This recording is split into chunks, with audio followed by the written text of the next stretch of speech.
രാധേ കൃഷ്ണ. ഇന്നത്തെ നിങ്ങളുടെ universal message എന്താണെന്ന് നോക്കാം. ഇന്ന് നിങ്ങൾക്ക് വന്നിരിക്കുന്നത് ജഡ്ജ്മെൻറ്റ് എന്ന മേജർ ആർക്കാന കാർഡാണ്.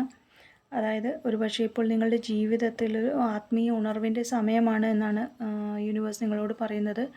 നിങ്ങളിനി നിങ്ങളുടെ ഭൂതകാലത്തെയൊക്കെ ഒന്ന് മറന്ന് അല്ലെങ്കിൽ ഉപേക്ഷിച്ച് ഒരു പ്രധാനപ്പെട്ട തീരുമാനങ്ങളൊക്കെ എടുത്ത് അതായത് പുതിയ തുടക്കങ്ങളൊക്കെ സ്വീകരിച്ച് മുന്നോട്ട് പോകുകയാണെങ്കിൽ തീർച്ചയായും യൂണിവേഴ്സ് നിങ്ങളുടെ കൂടെ ഉണ്ടാവുമെന്നും അങ്ങനെ മുന്നോട്ട് പോകുമ്പോൾ നിങ്ങൾക്ക് എന്ത് ഗൈഡൻസാണ് തരേണ്ടതെന്ന് ചോദിച്ചപ്പോൾ 7 ഓഫ് പെൻറ്റക്കിൾസ് എന്ന കാർഡാണ് വന്നത്.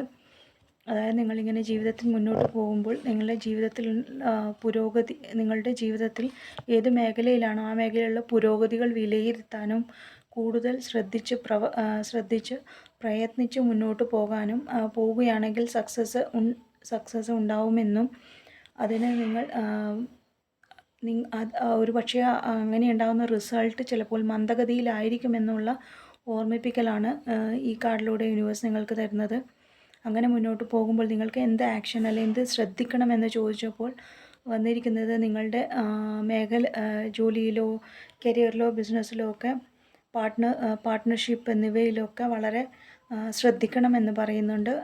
അതായത് നിങ്ങൾ വളരെ ബുദ്ധിപരമായ തീരുമാനങ്ങൾ എടുക്കാനും വ്യക്തിപരമായി ദയയോടെയും സ്നേഹത്തോടെയും വിശ്വാസത്തോടെയും പാർട്ട്ണർഷിപ്പിലൊക്കെ ഐക്യത്തോടെയും വ്യക്തി ജീവിതത്തിൽ ബാലൻസ് ചെയ്തും നിങ്ങളുടെ മേഖലകൾ മുന്നോട്ട് കൊണ്ടുപോകാനാണ് യൂണിവേഴ്സ് പറയുന്നത്. അങ്ങനെ നിങ്ങൾ എല്ലാം ബാലൻസ് ചെയ്ത് മുന്നോട്ട് പോവുകയാണെങ്കിൽ യൂണിവേഴ്സ് നിങ്ങളുടെ കൂടെ ഉണ്ടാവുമെന്നാണ് ഈ മേജർ ആർക്കന കാർഡൊക്കെ പറയുന്നത്. Thank you.